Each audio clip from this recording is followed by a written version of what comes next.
Welcome to the Deep Dive. Emerald City Hockey's Seattle Kraken podcast. Hey, everybody, welcome back to the Deep Dive, Emerald City Hockey Seattle Kraken podcast. RJ, it's time for us to continue our kind of season retrospective, our season recap, looking at, kind of how the season went for the Seattle Kraken, but really it has turned into all of the moves made so far during this offseason. We're still very early into the offseason, but plenty of moves. Last week we talked about the firing of head coach Dan Bilesma and most of the rest of the coaching staff. Jessica Campbell has been retained. And this week we get to look at the front office and the big moves there with former general manager Ron Francis being promoted to president of hockey ops, and then former assistant general manager Jason Bottrill taking over as general manager of the Seattle Kraken. Lots of stuff to break down from the big press conference that we had last week. We mentioned some things on it about it from last week's podcast, but a lot more to get to for this one, as well as some other kind of just thoughts that we have on the front office and kind of where they can go from here, given what they've got to work with. Yeah, I mean, I think we got a lot of information from that press conference there last week, and really, I wanted to kind of just roll right into this after we finished recording part one, because I'm so eager to talk about these changes that have been made to the structure, really, of how everything's working. And I think we both have some kind of strong opinions on this, and it'll be interesting to see how it all plays out. But I think we learned a lot about how this is going to work, because we had a lot of questions beforehand as we did that emergency podcast. Feel like, okay, well, what's everyone's responsibility is going to be? How is this going to work? And then also what the new GM Jason Bottrill wants to do. I think he gave some interesting hints, interesting indicators that'll kind of point to what the team is going to do this offseason. Yeah, no, I agree. I'm really interested to kind of dive into it all and discuss it. And I also want to hear your thoughts, because we've both been busy. We haven't had a ton of time to really go over everything. So I'm other than like surface level, like we did after that press conference last Wednesday. So yeah, looking forward to it for sure as we jump into things. But of course, first got to thank our wonderful sponsor, the law offices of Rico Tessendor. And RJ, we talk a lot about like accidents and that kind of stuff. And my sister was rear-ended recently, unfortunately, probably outside of where Rico's used to dealing with, but she is having to deal with car insurance and dealing with, kind of going through that process and dealing with them. And they're constantly asking all these questions and they're hounding her. And, she was just rear-ended. It's not on her, but she's still having to deal with a lot of stuff. And this is one of the things where having an attorney like a Rico could help you out, right? You could let Rico deal with the insurance, and this is one of the things that a personal injury attorney is trained in. Yeah, and especially if it was worse, than it could have been, right? And you are hurt and you are dealing with injuries as well. Rico can deal with the insurance companies for you while you're probably not feeling the best, and it's hard to do those things yourself. Yeah, definitely. So just want to throw that out there. We don't normally talk about that side of things, but that is very much another reason why you would want to reach out and call Rico at 425-778-9800 or visit his website, ricotessendor.com, to schedule a free consultation where you could have that discussion with him and see whether or not that's yet another reason why you would want to bring on his services. He's won millions of dollars for his clients and helped thousands of people in the greater Seattle area. And as a fellow member of the ECH community, we know he'll help you too. So just wanted to give that shout out and everything. And good stuff there. All right. Real quick before we dive into the front office stuff, RJ, just a couple recent news things that popped up on the coaching side of things. We can also then maybe have some leftovers from last week as well here at the beginning. But the big news was this morning, Mike Sullivan was let go by the Pittsburgh Penguins, or they mutually parted ways, which if you watched any of the Penguins this year, you probably knew that this was coming. Obviously, I'm frankly surprised it didn't happen last offseason. I kind of felt like it was probably time for both sides to move on. Then they hang on for one more season. It was a disappointing year in Pittsburgh. And this, like I just said, it's just not really surprising that this would happen.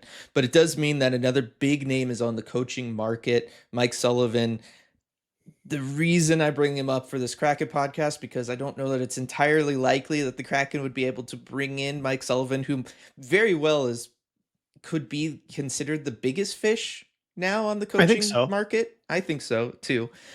Is just because Mike Sullivan was brought into Pittsburgh first as head coach in Wilkes-Barre and then promoted up to the Penguins, while Jason Botterill was part of the front office in Pittsburgh. Who's Jason Botterill, who is now general manager with the Pittsburgh with the Seattle Kraken. So there is a connection there between Botterill and Mike Sullivan, and therefore I know Kraken fans are already, potentially thinking of Mike Sullivan coming in and filling the head coaching vacancy here. Yeah. So Dylan, I mean, Mike Sullivan, of course, coached the Pittsburgh Penguins for a while, and you grew up a Pittsburgh Penguins fan, and so he was one of the coaches that you really remembered, and you followed the Penguins quite closely. I'll start with this, and maybe this seems like getting too far ahead of myself, but if he did want the job, if he was all ready to put pen to paper, It's a do you really think Mike big if. Sullivan? Yeah, I know it is a really big if, and that's why I want to get to that a little bit because I think I have some larger points to make about would he take the job and really who would take the job. But if he was available, wanted to take the job, well, we know he's available. Would that be a good hire for the Kraken? Would that be a good fit? Should he be at the top of their list? I would have him at the top of my list if I'm the Kraken. You and I have talked about this, I think, on Red Glares, our Patreon podcast, which, by the way, prospect chat tonight over at patreon.com/Emerald City Hockey and your Armchair GM stream tomorrow, where you're going to be doing a very deep dive into Jason Botterill's history as Buffalo Sabres general manager, his previous stop as general manager. So, we'll talk about some of that today, but if you want even more, check out RJ's Armchair GM tomorrow. And then tonight, obviously, we get to talk prospects, look ahead to draft eligible prospects and everything like that on my prospect chat. But you and I have talked on Red Glare in the past of kind of like who we think are the top coaches around the NHL. And Mike Sullivan has kind of always been up there in like the top three. It feels like I would have him in the top three. I think, I look at like guys like Paul Maurice, John Cooper. Mike Sullivan's not that far down on the list for me when just thinking of top head coaches just eligible in the National Hockey League. Yeah, I think it gets into a top three versus top five debate. Five, yeah. Usually, when we're talking about that sort of thing, you'll say top three, I'll say top five, just because there's a couple names I like in there. But still, either way, no matter how you slice it, he is one of the top coaches in the NHL. And so I think he should be at the top of the Kraken's list, given that we think they probably should go for a coach with some experience, somebody who is sought after by other teams. I talked about this last week. He should be at the top of their list. Now, would he take the job? I think that is a bigger question and one that we're going to talk a little bit more about here because we did a little roundup before recording this, just trying to see, okay, which coaching vacancies are available now. And we came up with a list of 7 plus 2 that are iffy or potentially open, right? It's Boston, New York, Anaheim, Chicago, Pittsburgh, Seattle, Philadelphia for sure. And then Vancouver, maybe depending on the Tocchet situation, and the Islanders, maybe depending on what the new GM wants to do. It sounds like Patrick Waugh's fate is in his hands. But looking at those 7 that are for sure available, I think we both kind of came to the conclusion that the Kraken are arguably the least desirable of those positions for a coach to want to take. Maybe Philly. I think that's the one that we were iffy. Like, That's well, the it one that you depends can make the on argument for, yeah. right. But otherwise, the Kraken are really not a high demand coaching job. And so if you're somebody like Mike Sullivan, yes, he has that connection with Botterill. I really think that's the Kraken's only chance at landing someone like a Mike Yeah. Sullivan. But if you're Sullivan, I mean, and you're probably looking for an opportunity where you can win closer to now, given how Pittsburgh went and everything, why wouldn't you go to the Rangers? If you're the Rangers, why wouldn't he be at the top of Right. your list? Same thing with the Boston Bruins. I think that'd be another good candidate. He's got history with both organizations. And thinking about it, I mean, Dylan, how hard of a time are the Kraken going to have attracting coaches that are near the top of their list? Yeah, I think there's a couple of factors that push the Kraken down there, and I think that's what we should talk about, and it plays into why coaches might not view it as the most interesting job. And look, first and foremost, it hasn't been a team that's been winning. And so that's something that certainly a top coaching candidate is going to consider. Top coaches, Mike Sullivan, multiple Stanley Cups, right? He wants to go and win more. Like that is what they want to do. They are competitors, they're competitive. They're also concerned about their own legacies, all of that kind of stuff. They want to go and win Stanley Cups. So the fact that the Kraken have had two disappointing seasons doesn't really make them that attractive. And also the fact that when you are looking at things, yes, the front office has said that they want to be aggressive in adding talent to this roster and growing and developing their young prospects and all of that kind of stuff. But when you compare, talent on the roster compared to a Rangers or a Boston, it's not there. When you compare young talent kind of ready to go, if you're looking at the just the future side of things, what team can I come in and head coach and kind of, take to that next level? You look at an Anaheim or a Chicago, and you have bigger names, higher rated prospects, also further along on their timeline so that they are kind of more ready to go than say a Seattle. So I think that's a reason that Seattle kind of gets pushed down a peg.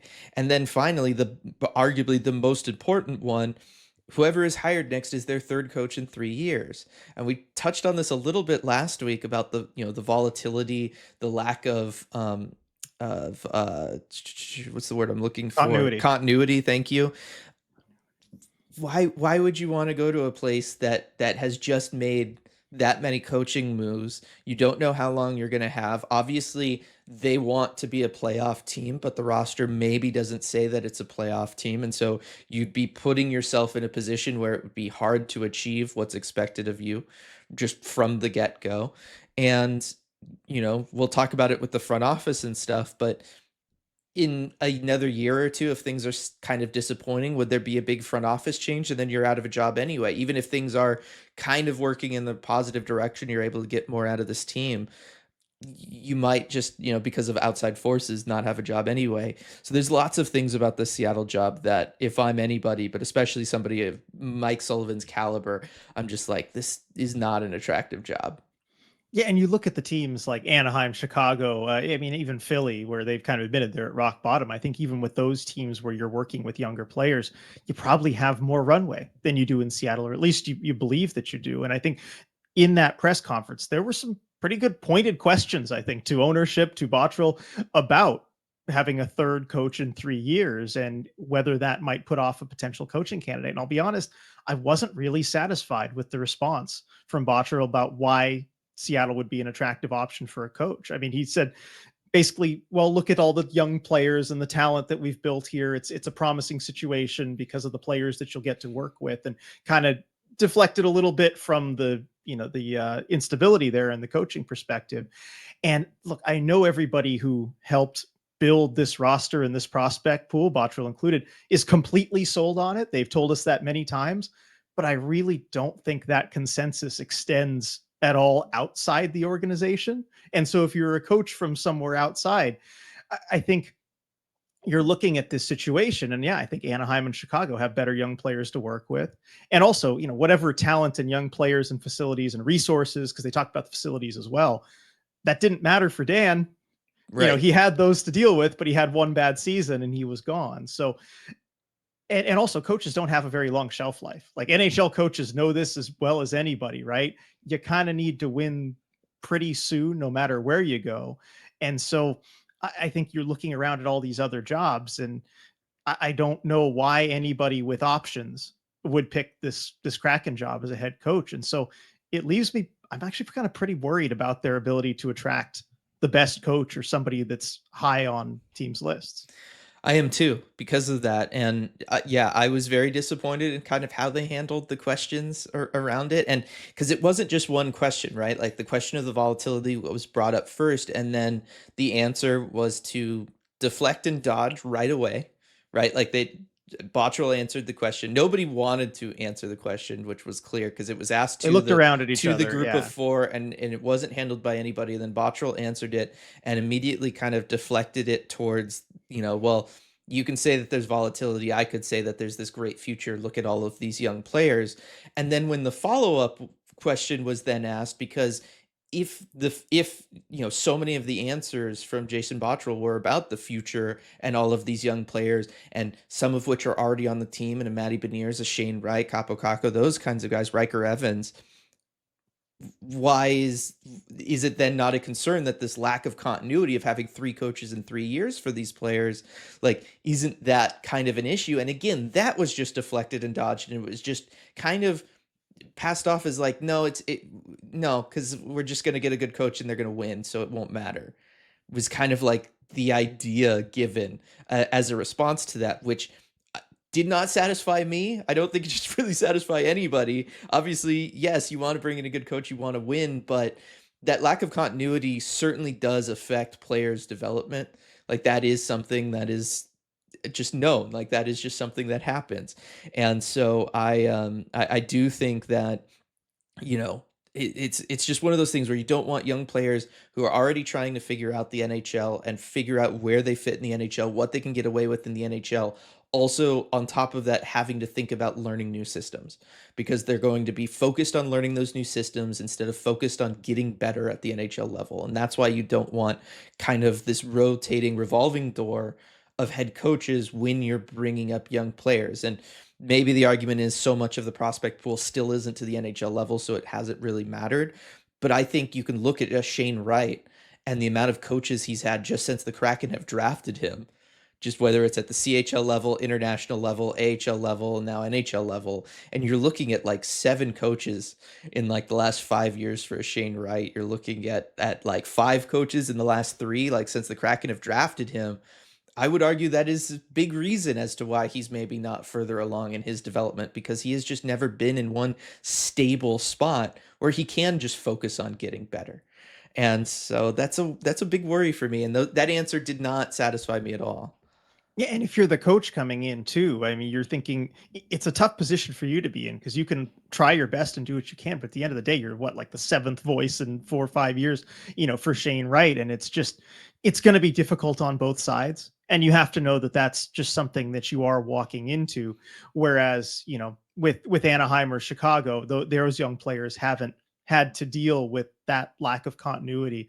You're going to probably be the second guy that they're hearing from, and that's a lot easier to deal with. And so, we'll see what that ends up meaning for the Kraken's coaching search. I really think their only kind of way out of it with a good result is just the connections Hmm. from Bottrell, from Francis, whether that means a Sullivan or a Tocchet.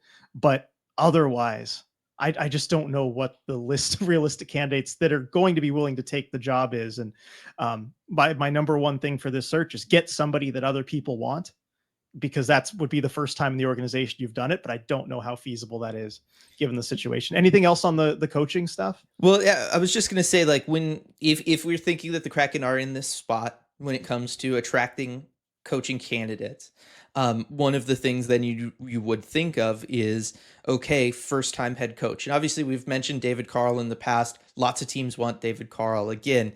He's probably going to have options, even though he has not coached at the NHL level, and I don't know that that then Seattle would be the place that he would choose to.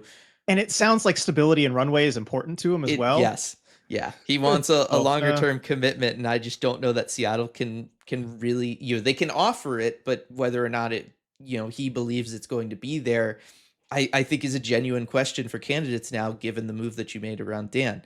But what it does mean, RJ, is somebody that would be a first time coaching candidate and has connections to Seattle could be Jay Leach, who, has been talked about as potentially maybe taking over in Boston. Boston knows that he is going to probably interview again with teams for head coaching candidates. That has been talked about. And so Boston really likes him. They want to keep him, but they're not sure that they want to go with him right now, right away. But it sounds like Jay Leach is going to probably make the rounds again. And he is somebody that has been talked about for several years now around NHL circles as at some point he is going to be an NHL head coach.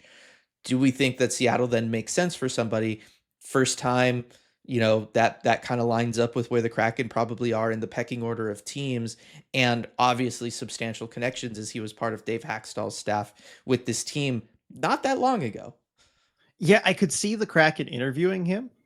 It certainly wouldn't surprise me if they did that, but I would still like to think and maybe hope that they could do better, because we talked about this still. And as far as first time head coaches, like we didn't really want a first time head coach Mhm. outside of David Carl. And so I think they probably should look elsewhere. But I mean, with Jay Leach, I do think he's going to be an NHL head coach one day. We had the experience of hearing the players talk about him, especially working with the defensemen, Yep. glowing words. I especially remember from Hayden Fleury saying he was the best coach he's ever had. And so the players certainly think highly of him. I do worry about the results, especially with how the Kraken, looked defensively toward the end of Hackstall's tenure, although it did get worse this year. But you have Leach go to Boston and then things kind of fall apart defensively there. So I don't like the results. I would like somebody who was maybe on an upward trajectory results wise, as far as the teams they've been associated with. But it wouldn't surprise me if he was at least interviewed. Yeah.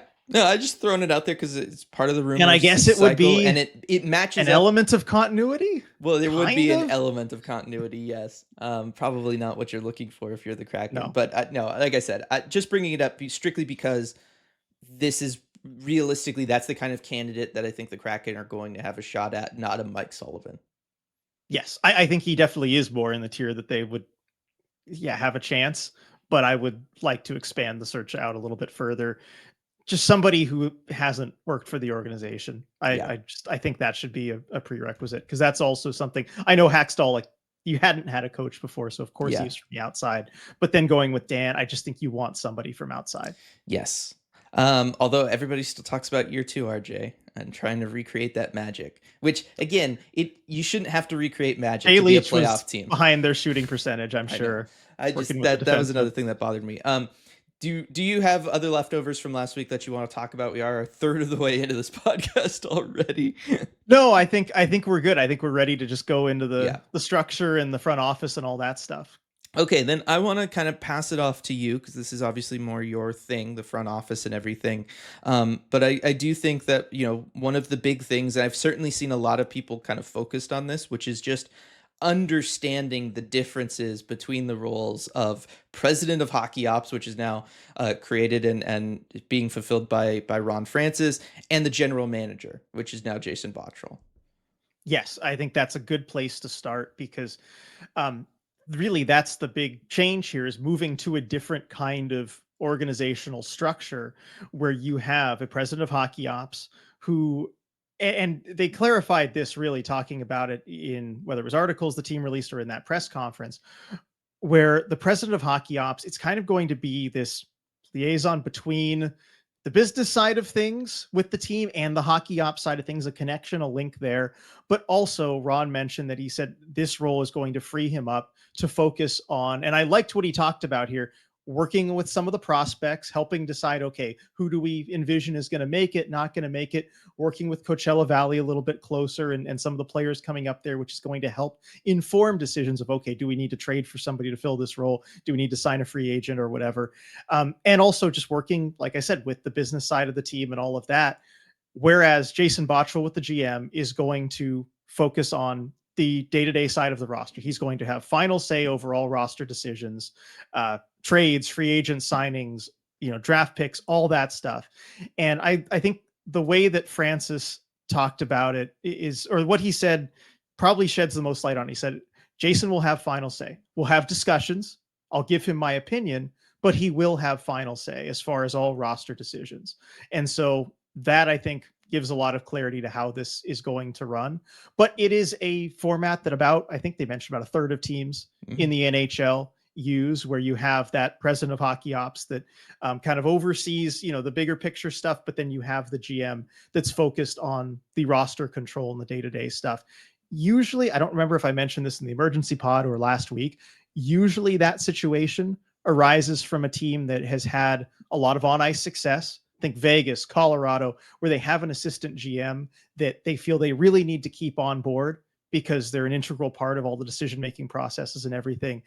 But that assistant GM, they want career advancement. They want to be a GM in the NHL, and they would probably leave to go to another organization if they weren't made a GM. And so you bump the GM up to president of hockey ops, you bump the assistant GM up to GM, and that's your structure. And I think in those situations, it's probably a little bit more where both guys have some input or more input on the roster decisions. I know the GM still is kind of the day-to-day thing. This situation feels a little different to me because the Kraken have not had a lot of on ice success. Despite what Todd Lewicki and others said, about Bottrill going to be a GM in the NHL one day, I'm glad he chose us. I don't know how much, demand there was from other organizations where you needed to do this to keep him around. And so, Dylan, I mean, question for you, because let's just be frank and talk about it, because we talked about it on the emergency pod, right? Is this Ron Francis kind of being promoted out of harm's way, where he's not really having the day-to-day decision over the roster, or do you think that, I don't know? Do you see? Because I had worries that he was still going to be involved in things and kind of having his hands on the roster. Are you convinced by the answers that he's going to be freed up to focus on the things that I think he really did well as a GM, Right. working with the prospects and building that side of the organization? Yeah, no, I am convinced by that because that is what this split has always been. And I remember it was like 10 years ago. It felt like when this model for teams front offices was really kind of coming in, and it was kind of seen as like, hey, this could be like the future of this, where you do have like a very established hockey person in this president of hockey ops role, which is going to be that link with the business side of things. Because I remember going to, whether it was sports management worldwide conferences or other conferences with teams with growing up when we were teenagers. And one of the things that you would hear from NHL general managers was how there was always like this duality to the job of you're dealing with the roster and you're dealing with everything that we traditionally associate with a general manager of, drafting and developing prospects and figuring out trades and free agent signings and all of that stuff. But at the same time, you're also answering to the business side of things, and that you are wrapped into those business meetings, and decisions with the roster can then start being affected by business decisions, and you're talking to those people all the time, and how it was really difficult for them to kind of balance that. And so when this split started coming into the NHL, like I said, 10, 15 years ago, and it's been very slow to be adopted, I thought all along this made a lot of sense, because all we had growing up was general managers telling us this was by far and away the hardest part of the job, is the fact that they just want to be focused on one or the other. And being a general manager without a president of hockey ops meant that you had to be focused on both. And I think that as the business side of the game has grown, as the intricacies of the on ice stuff has grown, it is realistically probably just a job that cannot be done by one person. And so splitting up responsibilities between these two roles just seems like a natural evolution of things for me. So I don't read too much into the idea of Ron Francis being promoted out of harm's way, just in the sense that I think they're creating they're going with this split, which I think is realistically one that all teams should probably have at this point. And they're putting him in the spot that makes more sense for him. And they're putting Jason Bottrill in the spot that makes more sense for him. And so it feels very kind of natural. I feel like it's not so much a response to how this past season went. I feel like it's something, and it sounds like they've been looking at this over the last 2 years and maybe laying the foundation for it over that time. It feels like something that was probably going to happen regardless of how last season went, just because it's just kind of the way the NHL is moving anyway. It's the way a lot of organizations, and like you mentioned, predominantly the more successful ones have been moving. I don't know. It just feels like one that kind of makes more sense, as long as there is that understanding that somebody is the final say over the roster. And I think that that's where teams like Toronto have maybe gotten it wrong, where there is this kind of push pull between a Brendan Shanahan as the president of hockey ops, or a Lou Lamoriello before that, or I guess he was GM, but this president of hockey ops versus a Kyle Dubas in the GM role, where it felt like the GM wanted to make certain decisions but wasn't really getting the stamp of approval, and therefore couldn't make those moves, and then the roster suffers for it. Sounds like that's not going to be the issue here, and I do believe Ron when he says, I'll give input, but Jason's making the calls. Because I mean, Ron's not really like a liar, right? Like, so I don't see why he would lie about that. And yeah, it just feels like that's much more where Ron belongs is in that role, given everything else he's done for this organization, helping them start, helping them build the arena, helping them build and put together the facilities and the organization and the staff and the culture that they have. That it just all makes sense to me. Yeah, and that was my fear. I'm glad you brought up Toronto because that was my fear going into this press conference is that it would be kind of that push and pull between the two and that nobody would for sure have final say or that maybe even Francis would be the one to, with the final stamp of approval. But if you believe everything they said, that's not the case. Francis made it pretty clear that Botch was going to have final say on all the roster stuff. So I'm hoping that will be the case. But I do like the two-man structure. I do. That is actually fine with me. I definitely reacted negatively initially to that news of the promotion, right? Because I still stand by this, but how many GMs get promoted with the kind of track record that Ron Francis has? Not many. But it sounds like it's more of a shift to doing the things that he was best at in the GM role and a shift away from the things that he didn't do so well. Right. So I mean, that's kind of where I'm at with it. if they wanted to keep Ron around because of the organization building skills that he has, this is the role essentially that he should have been in all along. Right. And Yeah. so moving him to that role again, if you want to keep him around or you feel like you owe it to him to keep him around because of everything all the work he's put in, if you do want continuity somewhere within the organization, this is also a good option and way of doing it because you are going to have some level of continuity because one of the guys at the very tippy top is the same guy. But yes, it moves him out of a job that, we've talked about his record here, obviously extensively, but also the record in Carolina. There's aspects of maybe being the day-to-day roster managing general manager that maybe he hasn't always been good at. And this allows you to bring in somebody who can more specialize in those things while keeping Ron in a role where his strengths are still very much utilized by the organization. Yeah, and I think that was my thing. I really was not shy about saying that I didn't think that Ron should be in that day-to-day roster control type of role. I think we've seen the results of it. I think the results just aren't good enough, and so they do move to another person. It is Jason Bottrill, and we can, I think, kind of transition over to him. And the fact he is the new GM, I think he kind of gave some indications of what he's looking to do. And I mean, I guess we'll start with that decision as a whole because look, I would have preferred an outside hire as GM. I kind of made that clear right as the news was announced, but I do want to give Bottrill a fair shake. I am kind of skeptical about his record in Buffalo, and I've done a deep dive into it, and I actually did come away a little bit feeling a little bit better about it than I had previously. So I'll say that right off the bat. You can't entirely blame him for that Buffalo organization's dysfunction, and oh boy, is there a lot of it.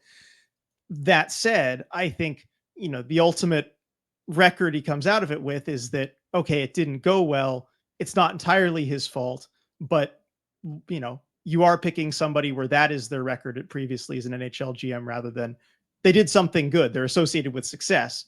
And I know as an assistant GM in Pittsburgh, he was certainly associated with a lot of success. But moving on to Bottrill, though, I mean, what did you think of kind of what he had to say overall as far as the press conference and the direction? And we did get to chat with him a little bit too. Just initial thoughts from after that presser about Bottrill as the new GM. Yeah, I mean, he's a very nice, personable guy. I think that was one of the first That things, was like my first impression for much sure. more personable than necessarily dealing with a Ron Francis. Yes. Right? He's maybe not as much in that vein. But Jason Bottrill, very much a personable guy. If you're talking with him like a little bit more off the record, seems much more open to communication with those of us in the media, which is again another kind of early positive sign for me. And I felt like that it didn't feel like, oh, this was forced. Like this very much felt genuine from him, that he just likes to get to know all these people that are going to be around and wants to talk with them and just hang out. And so I mean, all of his meetings with us were running crazy long, right? Just because it was just very natural and everything. So I did like that. I thought the press conference answers were a little robotic and generic. When he was talking kind of on the record during the press conference, I get it though. Like it's a big day, probably a little bit of nerves there, and I to the Seattle media credit, this felt like the first ever press conference where just like nobody held back. and like it was just difficult question after difficult question, and so I can understand wanting to go with more safe answers in a setting like that. It didn't seem like that's what any of the four people at the tables were expecting it to be, but it felt like all of us on the media side of things, and we know that a lot of fans are there too, are kind of like, all right, we've had enough of not having answers on this stuff. We need answers here. And so I'll maybe cut him some slack there for the more safe answers, just because it, we did in some ways put him in the spot where that was what he had to do. As for you know him being the choice and everything, look, he is somebody that was so highly thought of after his time in Pittsburgh, gets that opportunity in Buffalo. Like you mentioned, nobody succeeds in Buffalo. There are very obvious reasons why, it seems like, anyway, in terms of ownership and what they're able to do there, the resources they have available to them, all of that kind of stuff. So I'm willing to look past the Buffalo thing. And his name was a name that was talked about in NHL circles as getting another crack at being a general manager at some point. He's still not that old, right? He's still in his 40s. He's very much been thought of somebody that at some point was going to get another opportunity to be a general manager in the National Hockey League. So the idea of him having some knowledge already of the Kraken and the continuity there, I don't hate it, right? Like I don't. It doesn't bother me that he wasn't an outside hire, just because he was a hire that was somebody who was talked about as being in this spot. This isn't like they just promoted an assistant GM rather than go out and find somebody. They're promoting somebody that people do have a high opinion of. Yeah, and I think if you look at the resume, I mean, he's certainly qualified. I mean, you look at his age and his time as an assistant GM, and he's been the GM of an NHL team before.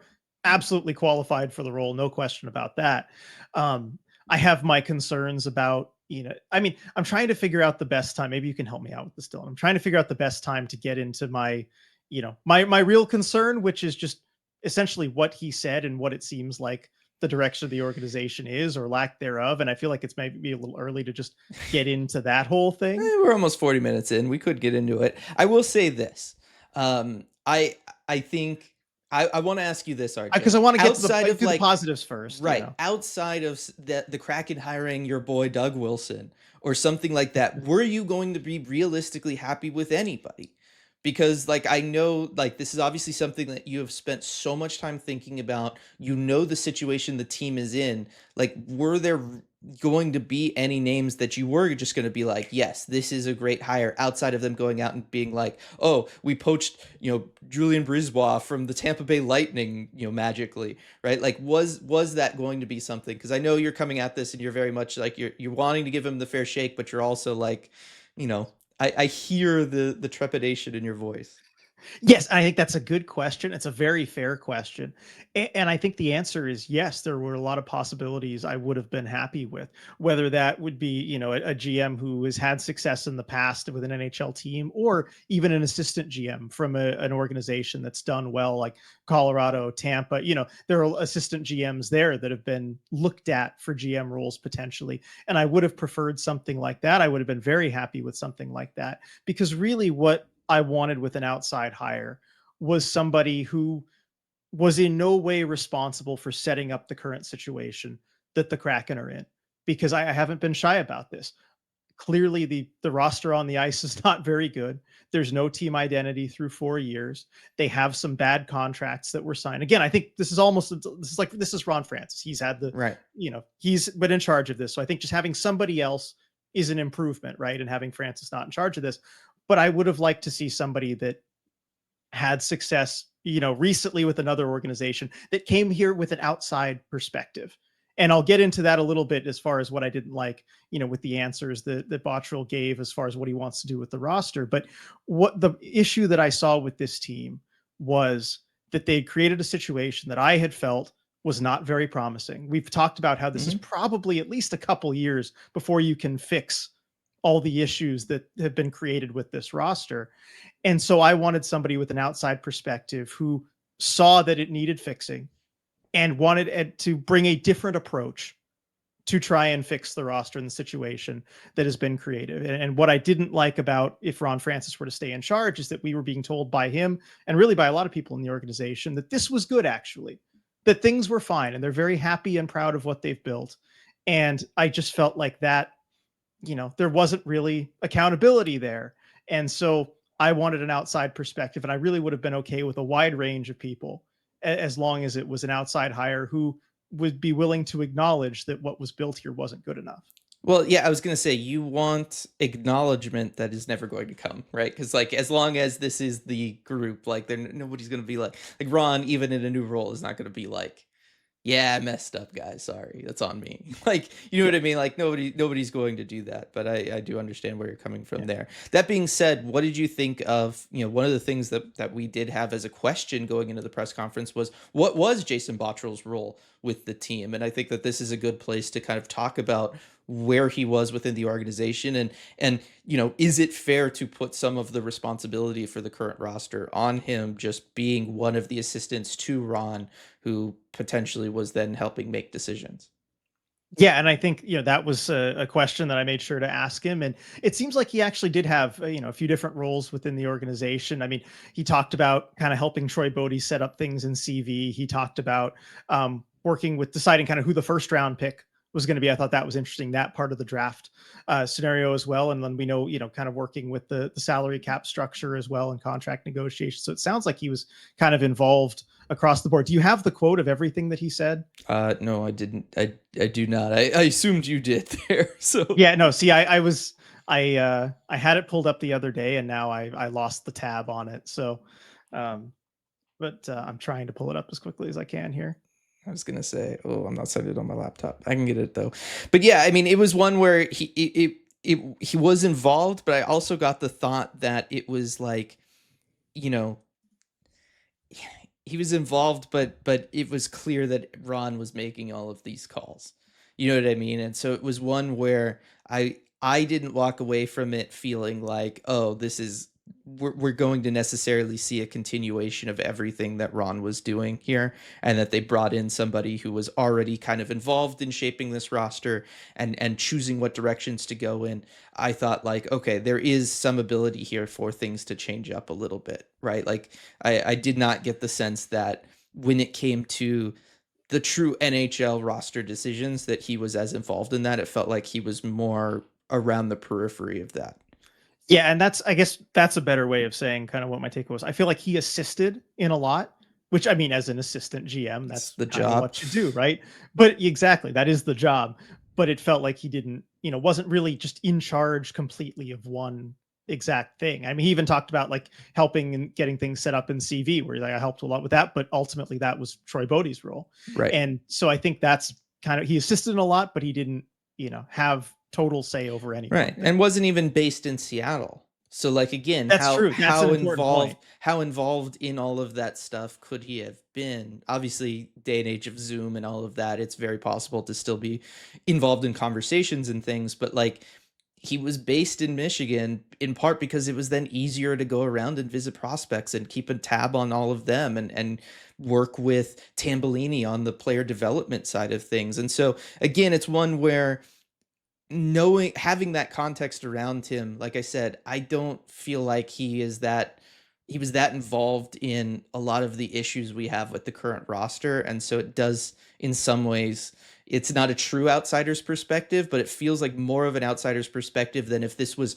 truly like Ron's right hand man who was in the room for all of this stuff. And we were constantly, when we were at KCI, looking in Ron's office and there he is. You know what I mean? Yeah, and I'm with you there, and I want to kind of give him a clean slate. I'm going to reserve judgment until we see the moves that he actually makes. So I want to make that very clear. Like I know I sound very concerned about this, but like I'm going to reserve judgment here, and maybe now I can kind of get into what is making me nervous a little bit about this because I feel like I've just been saying this and not really explaining why. But really, it's so far what he said in that press conference talking about the direction of the roster. Because another question that I did have for him was, and I was really interested in this because, if he's going to be a different person in charge of the roster, okay, is he going to approach this differently? And so I asked him, given that last offseason there was a lot of the same talk of wanting to take that next step and get better, and you signed the big money free agents, the big deals, and Stevenson and Montour. What kind of a difference of approach this offseason will there be, if any, to make sure that the team results are better than they were last season, given the approach in the offseason, right? Um, and I was really curious what he'd have to say about this. And his answer was, I'll be honest, quite concerning to me. He said, we're going to be aggressive again in free agency. He called Stevenson and Montour a strong addition to our organization and said, we're going to continue to add players of that ilk to our organization. And to me, that says we're going to do more of the same, more of what didn't work. And now I'll reserve total judgment till I see the actual moves, because actions speak louder than words. And also, like, he was coming off like that's a tough press conference with tough It questions was. and a tough day. And you could tell that, like, you know, it was a lot to deal with. And so I'll maybe give him a pass a little bit there. But to me, at least just judging off the words that he said, this sounds like signing Besser, another mid winger, trading 1 to 2 players out, and you're an 85-point team next season, no playoffs, no high draft pick. And I pictured all that in my head as he was saying this to me. And also, when I talked about, you're like, you want the acknowledgement that'll never come. I think if you did bring in an outside hire as GM, they don't necessarily have to tell you that Stevenson and Montour were great signings and we're going to do more of the same. I don't know that like that was necessarily his way of saying that. Like I think it's one of those Did I things take where that you're too far? just Did I read too much well, into that? I think this team has definitely broken you to some extent as far as your ability to have any optimism left in your body at all. No, we're all in that boat though. I will say this. Yes, he mentioned that part of things, that side of things. What is he supposed to say to some extent, right? Like how are you going to ensure that this roster is better?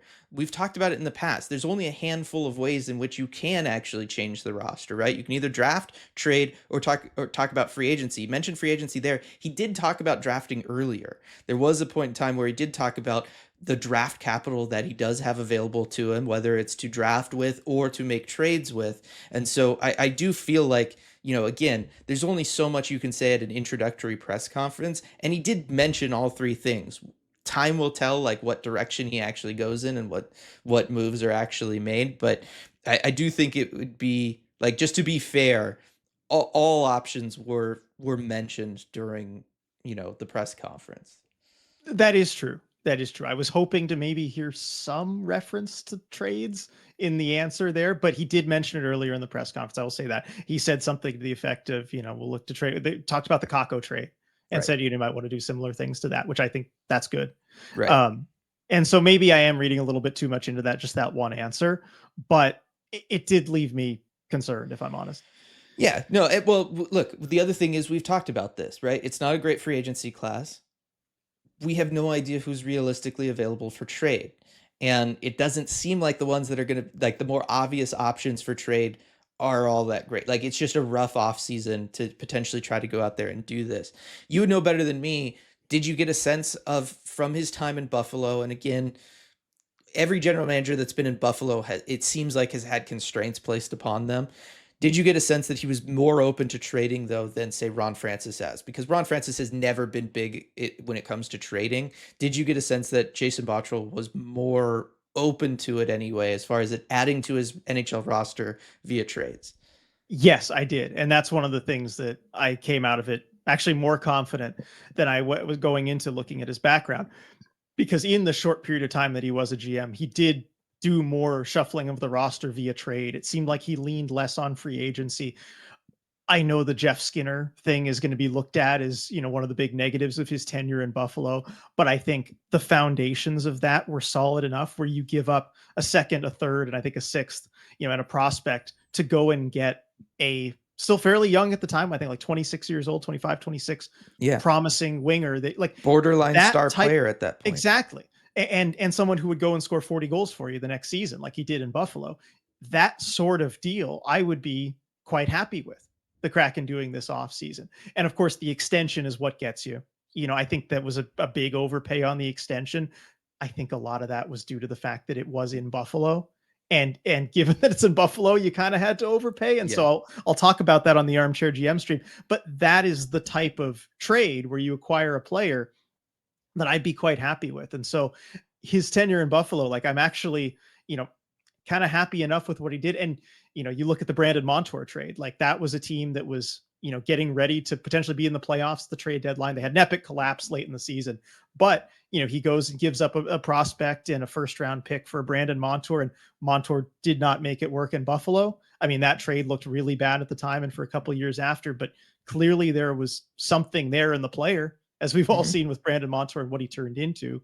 So he is more willing to kind of take those take those gambles in the trade market. And so I'm hoping that is something that continues forward for this offseason. So I think that is a good, positive indicator there from his time in Buffalo. And so I'll go into that like a lot deeper on in the Armchair GM stream on Tuesday. But that's a good question there. Right. And I also wonder, because they said, a couple things have been said, whether it's been through this press conference and kind of direct, and on the record, or maybe through talking with people that we know that maybe have different viewpoints of the situation. But like we said earlier, they'd said that this structure of having a president of hockey ops, having then a different person be the general manager, is something that they were exploring for 2 or 3 years now, right? Like Ron said that, and it was talked about in like the articles and stuff, and that they've talked to other teams that had this set up kind of throughout the year and were really looking at it, and they decided that now was the time to go ahead and implement it.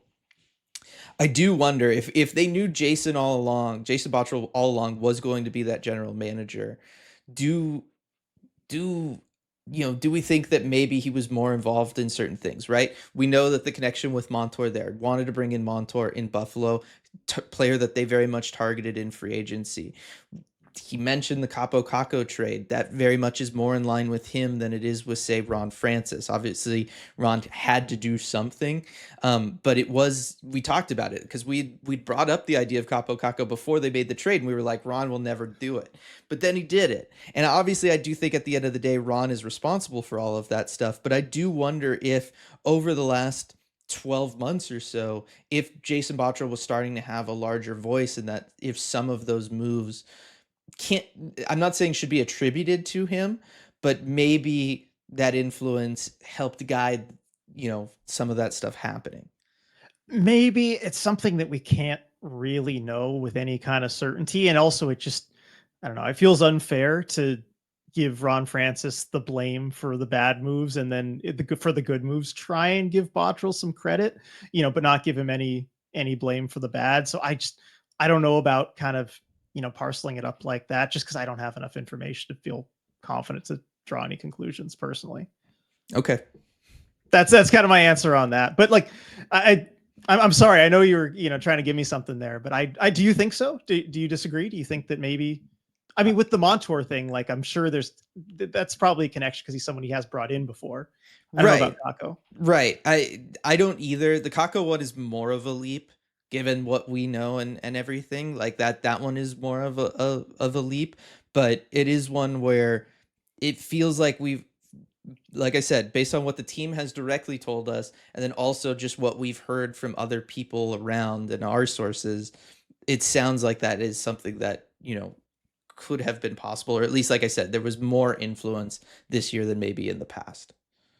Yeah, no, I could see that. Now, Dylan, a lot of this podcast, I think, has been, me being very worried, you trying to pull me back off the ledge like Sean McVay's handler, as you do sometimes. Yes. I have one more thing. Can I get into it? Yep. Yep. And you can try and pull me off the ledge here. But really, this is my ultimate worry with this team. And I feel like I just needed to get this out there at some point in the podcast. It's that I feel like this team still doesn't have a direction. And that is concerning to me because I talked about it on the emergency pod at the end of the emergency pod. That was kind of my initial thought with this is just as far as the hockey ops on ice side, right? I felt like this team needed to pick a direction. They're kind of at a crossroads here where they're not good enough to be a playoff team. They're probably a couple years away from being able to build up to be a playoff team if you make the right moves, but they're also not bad enough to be, a bottom three team in the league where you're getting a potential franchise superstar, where you're in the running for, say, Gavin McKenna next season. And so one thing that was concerning to me over this press conference was the talk of The young players, the young players, the young players. We're focused on the young players. That's what's good about this organization. We're going to build around the young players.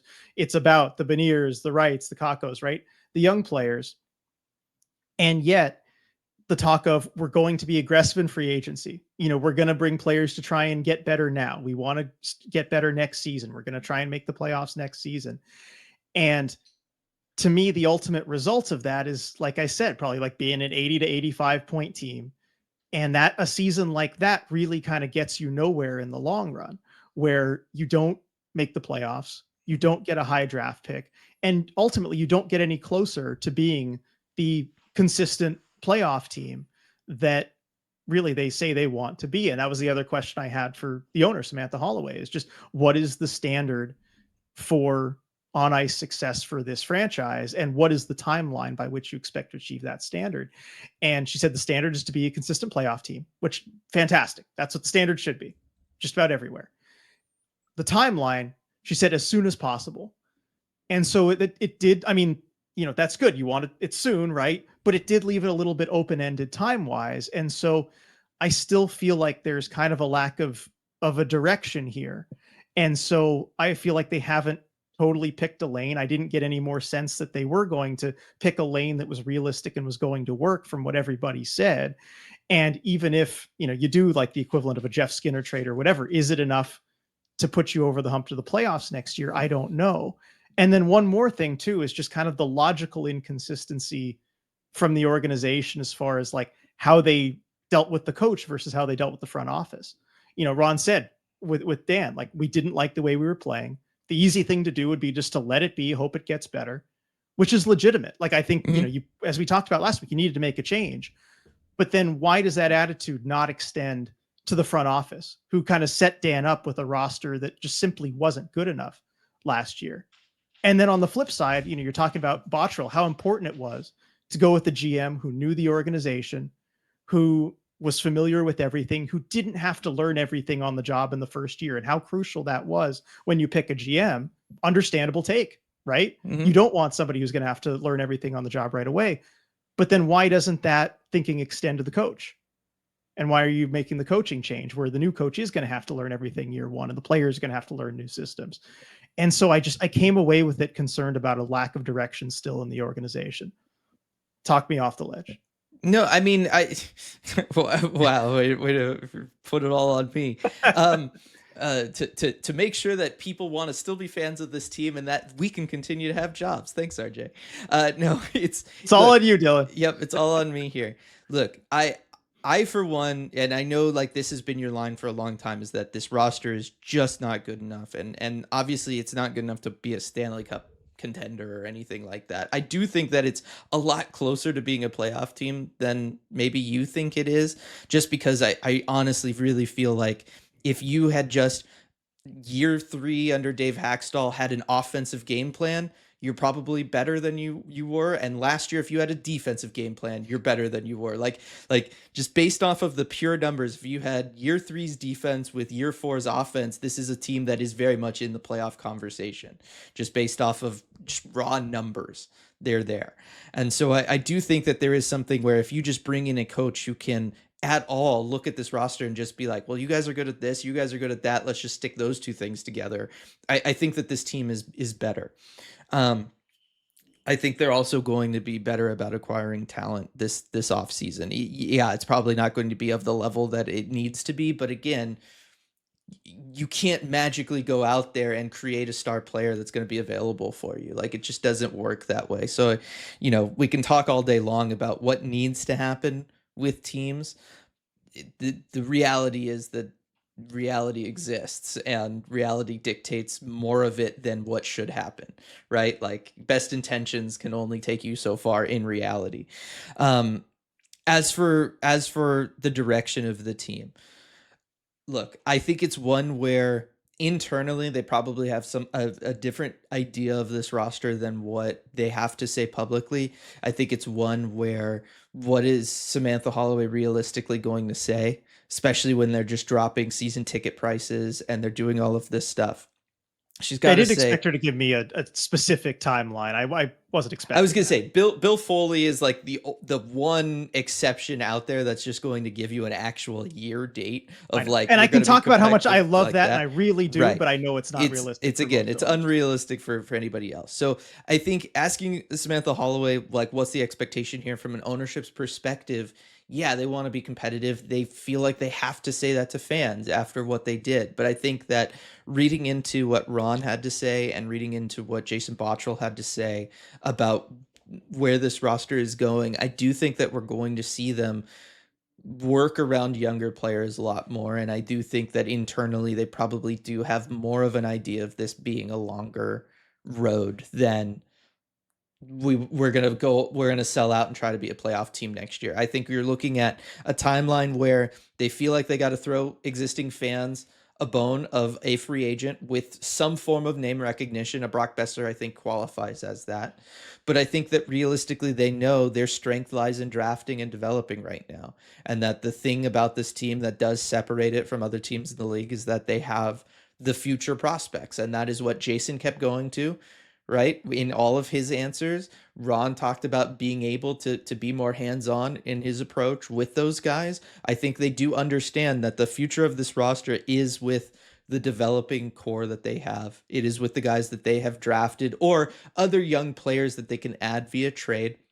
And I think that's where when Bottrell talked about using draft capital, I think you're talking about trading for young guys like a Capo Caco, and I think that internally, realistically, they probably do have more of a 2 to 3 year timeline.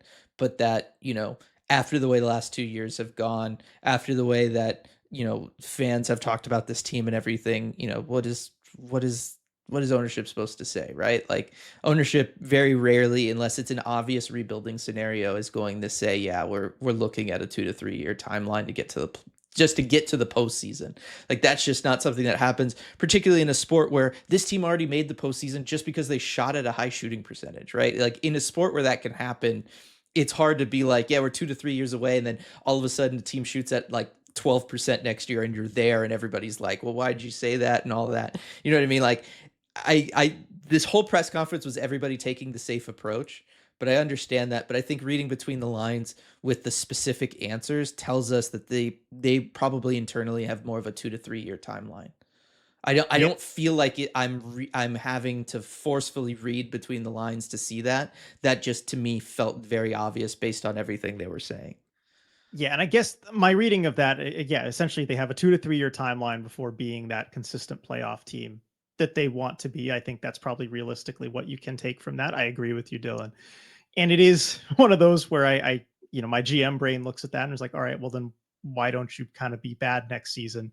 Try and get the star player that you're going to ultimately need, because really the draft is the only realistic way to do that.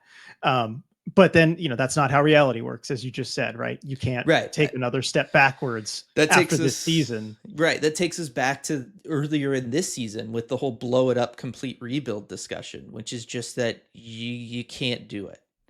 Right? Like Yeah, you can't. You have to see this build out first before you can do something like that. yeah, really, your window, exactly, your window to do that, if you were going to kind of commit to it, was earlier in the organization's Right. It was from the history. beginning. It was Yeah, it we're was going to from be the bad beginning. the first 3 years we exist. Like that But was then the watch out, idea. because we're gonna have Right. stars. Yeah. Right. And, I do think that they took a more patient approach than, say, Vegas did.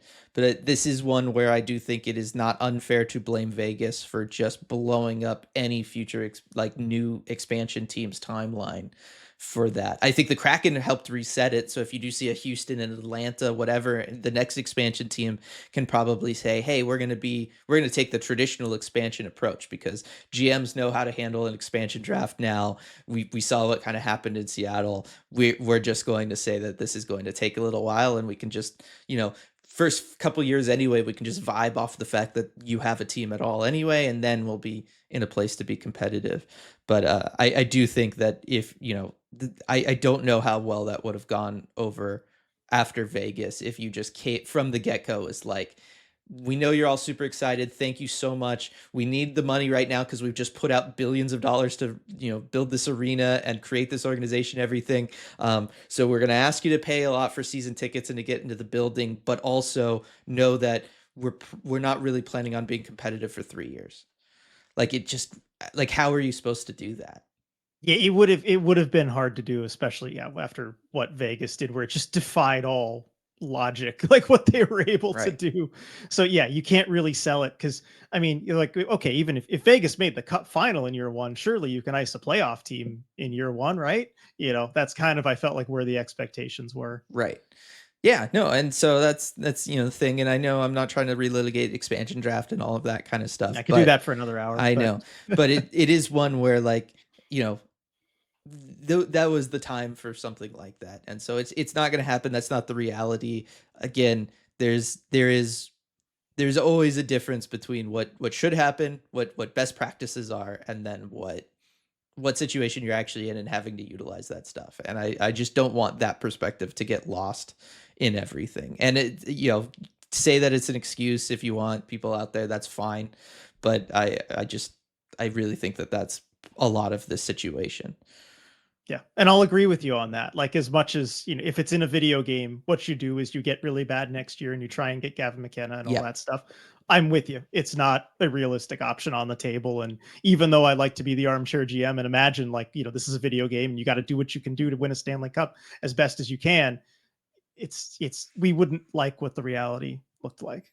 Right. No, the reality is that it's a business and it needs to be cash flow positive. Right. Like, and especially when you're early on, because you do sink a lot of costs into just existing. Right. What was the expansion fee? It was like $500 million.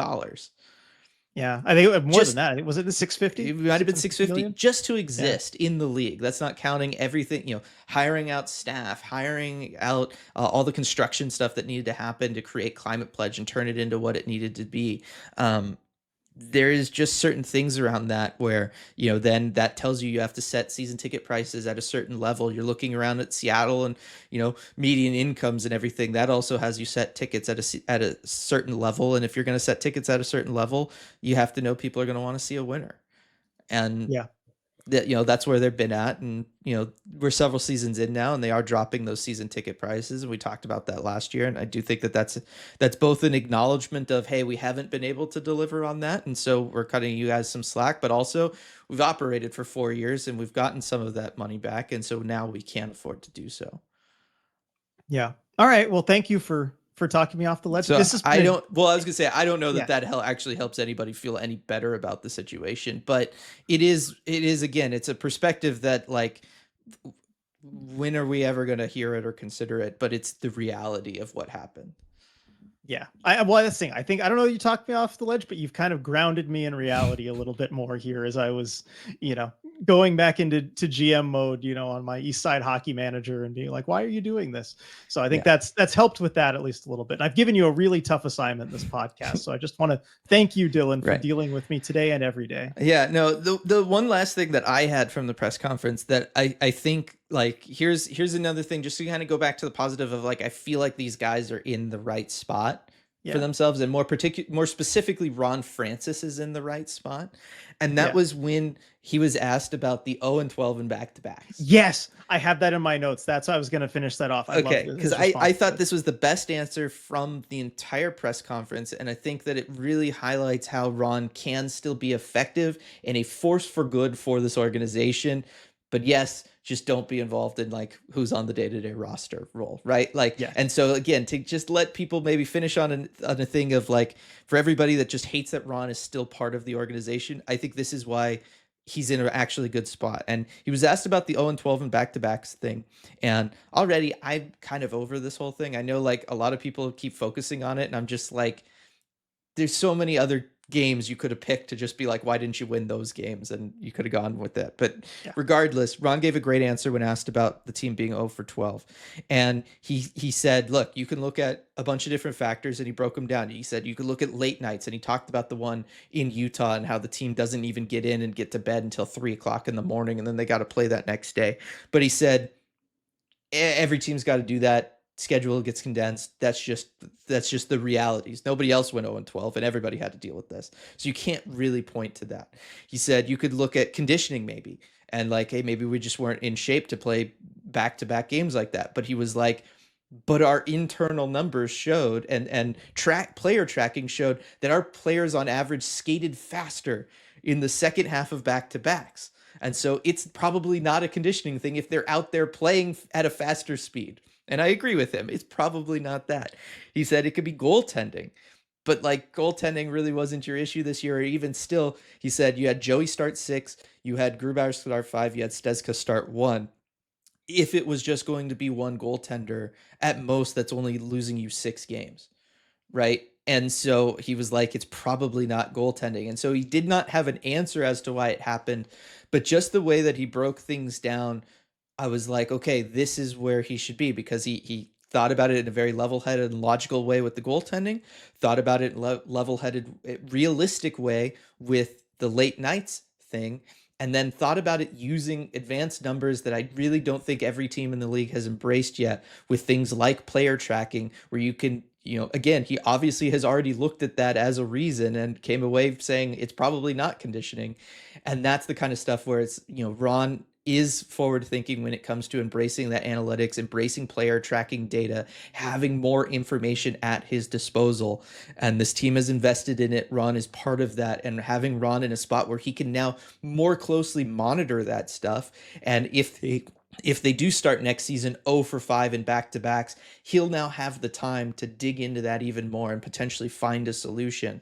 But the fact that he mentioned the player tracking to me, RJ, and the way he handled the other two, I was like, see, this is why I do want him having more time, where he can move around the organization, pull together minds, have meetings, and try to come up with a solution to this when he's not bogged down with, okay, how far into Mitchell Stevens, days are we, and we have to make a decision by 11 a.m. and try to figure out waiver eligibility and all of that day-to-day stuff that otherwise eats in all of that time. Yeah, and I thought this was a perfect example of how really there can be too much to do, it feels like, from a modern GM role, and there's enough to go around for two spots. But I love this answer. And you did a perfect job breaking it all down. Like I have very little to add to that, but I just want to kind of co-sign how much I love that answer. It is a good problem solving approach. I was really impressed with the process. And I think especially letting us in on that process for an issue like that too. That's the kind of thing that really gives me confidence in what Ron Francis does and in this organization. And I do like another thing back to the coaching from the beginning, that I forget if it was Bottrill or who talked about it, but he said when what they're looking for in a future coach. They didn't want to give a whole lot of Yeah. specifics, of course, because they This haven't was started Ron the who search. said this. It was Ron. Okay. And I like that it was Ron who said this, but that they wanted a coach that could work with the information at their disposal and all the data and all of the stuff that they have. And so I think that's an important thing that Oh, you're going to look for. you went in a Oh, different what? direction. That was Jason. The one that I was Okay. thinking of was when he talked about wanting a coach that was going to um, manage things game by game a little bit more. And that was Hmm. Ron. And now both of Okay. those I think are good things. And the Both fact that apply. it's Yeah. coming from both guys means that, again, the team's probably on the right track with their next hiring. But yeah. So yeah, so I liked that. And also I think if you rule out all the, the conditioning, the goalie starts, this travel schedule, all that stuff. I mean, the two areas it kind of still can point to is like just coaching and the roster itself. Mhm. And so, you ultimately decide to make a coaching change. And, maybe that is kind of a data driven one reason of many to do it. And of course, with the roster, we'll see what changes they make in the offseason, but you can't like fire yourself and there's a new person in charge of the roster. So I really just love that process. And I think it just gives an insight that does give me a lot of confidence. And that is what talks me off the ledge, that answer for Ron Francis. Like, if this is the way that they're approaching issues in the organization and trying to solve them, then I feel confident. Right. No, I feel a lot more confident, and like I said, yeah, that one was big for me. I still walk away from all of this because we're already over on time, so we might as well just keep going. Look, like to keep to what we've been calling this two-parter of like a season recaps, season retrospective, right? I obviously there are issues with the roster. I'm not totally discounting what you're saying. I think there's probably I think there are enough bones to this roster that you could still make it a playoff worthy team. And I think realistically the thing that kept them from being a playoff team this year wasn't so much the roster as it was the coach. And I love Dan and I love certain aspects of what Dan was doing. But again, just like we talked about last week, what was I realistically talking about after every game on doing post game lives for the last like 3 or 4 months of the season? It was just, why are you not making adjustments? And then also, why are you not game planning more for these different teams? Like, we know how certain teams in the league play. You know then what you need to do to counter them. We saw it for like 3 games, that like when they actually game planned specifically for an opponent and shook things up, that like they were actually competitive in those games. Why was that not just the standard? And I really think that like some of this stuff, whether it was not making adjustments on defense, not making more adjustments period by period, and not game planning for other teams, I think when you're talking about the Kraken being as far out of a playoff spot as they were, I really feel like that stuff has much more to do with it than the actual talent level on this roster. Because otherwise, you're looking at things, and you know, I know you still don't have a star player driving offense for you, but you got enough offense. Like, you did find a way to squeeze a lot of offense out of this team, and on the back end, you can realistically look at having 3 puck movers and having a semi decent, transitional blue line that other teams would be envious of. I do think that it is a lot of the failures of this season are much more on the coaching staff than on the roster. Damn, you give me something to. I'm not going to push back in Well, detail. I I disagree with know, you but for I reasons know I've you're stated all so season. locked But in on the roster thing, and yeah, I'm with you. There's no I say the team player could have been a lot driving it, better if they were better coached.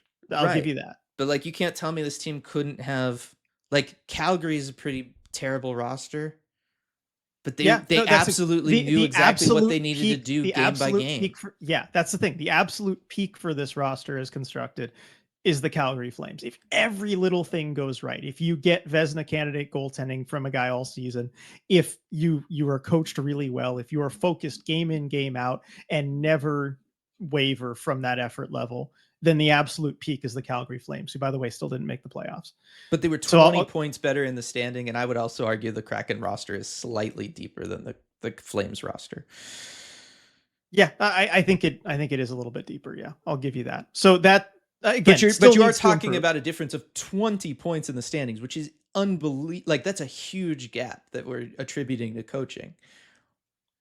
Yeah, coaching and then also just a lot every like again I think if everything goes right, that is also getting very lucky too. That's making sure that you're, although they got lucky with injuries and a lot of I stuff was gonna this year say too. the So Kraken did get lucky, like, and like I yeah, said, using that Francis you did problem have solving scoring. approach, like we can actually rule out the luck as far as like the Right. starting goaltender because you You're got that. You right. can Your rule out the shooting injury luck percentage because you was got top that. 15. Like, that's a very luck based thing in the league. Like, your shooting percentage was fine. There, like, yeah, I know. I do think you can rule out the luck, and so I do think that just making a coaching change, in theory, should substantially improve what this team can do next year. Yeah, I think there's probably, 10 points or so, to be gained from that, depending on which coach you bring in. 10 points from just a different coach, maybe more if it's a really good coach. Calgary had the second worst shooting percentage in the league, by the way. Crazy. Well, it's not a talented team. Like, that's why I will not like go into a Yeah. half-hour debate with you about how you could think that these rosters are I comparable think when it speaks to how the much of a Kraken roster is goaltending a bender lot Dustin deeper. Wolf went on and like how much that buoyed them. But Well, I think it's having competent defense in front of a good goaltender, because because you like, need it's both not of them. like That's Joey right. didn't go You on take big Dustin runs Wolf this either. season and put him behind the Kraken defense, and Right. he still lets in 5 or 6 goals in those games where they Right. just don't show up. No, I think Dustin Wolf and Joey's numbers probably look pretty similar to each other's if you Yeah. just swap which teams they're on. Yeah. I think that's pretty a one for one comparison, pretty much. Yeah, no, that's what I'm saying. I think there's a lot of things like that. I don't know. Again, I want to be optimistic. Obviously, I think that there's been enough that has been said to be optimistic, or at the very least, just be like, yeah, let's just see. Literally, we don't even have to wait that long. We've only got to wait a month and a half to get through the draft and free agency opening up. Yeah. We'll know a lot like more then. we're Like we're that's gonna I'm just know excited to everything see. in just not in like 6-7 weeks. Yeah. And we'll actually then have the moves themselves to Right. judge. And I think we'll have a much better idea of okay, by July 10th or whatever, is this looking like a playoff team or what's it looking like? We'll know the coach, we'll know what the roster more or less is going to look like. So that's true. And we kind of judge from there. Yeah. But I'm curious what everybody thinks about this, because I think we did get like everything in the range of, optimism that they can, be a playoff team as early as next season, to, this is kind of a directionless, build that might not be going anywhere. Really, all those viewpoints were kind of expressed at one point or another Yeah. in this podcast. I'm really curious where everybody falls on this. Like, I'm going to be reading the comment section very intently of this podcast. Yeah, no, it should be a good one. Just like Rico is a good one, right? Just a good guy, good personal injury attorney. Want to give him another shout out here for sponsoring the podcast. And while we hope none of you ever need his services, the odds say at some point someone out there will be involved in an accident, whether on the road, at work, or anywhere in between. And when you are, we hope you call Rico at 425-778-9800 or visit his website, ricotessendor.com, to schedule a free consultation. He's won millions of dollars for his clients and helped thousands of people in the greater Seattle area. And as a fellow member of the ECH community, we know he'll help you too. Thanks for listening, everybody, and we will see you all next time. Hey everyone, before we go, we just wanted to give a quick shout out to all of our awesome patrons over at patreon.com/Emerald City Hockey, especially our Terror of the Deep patrons. Thank you so much for making all this possible. We really appreciate your support.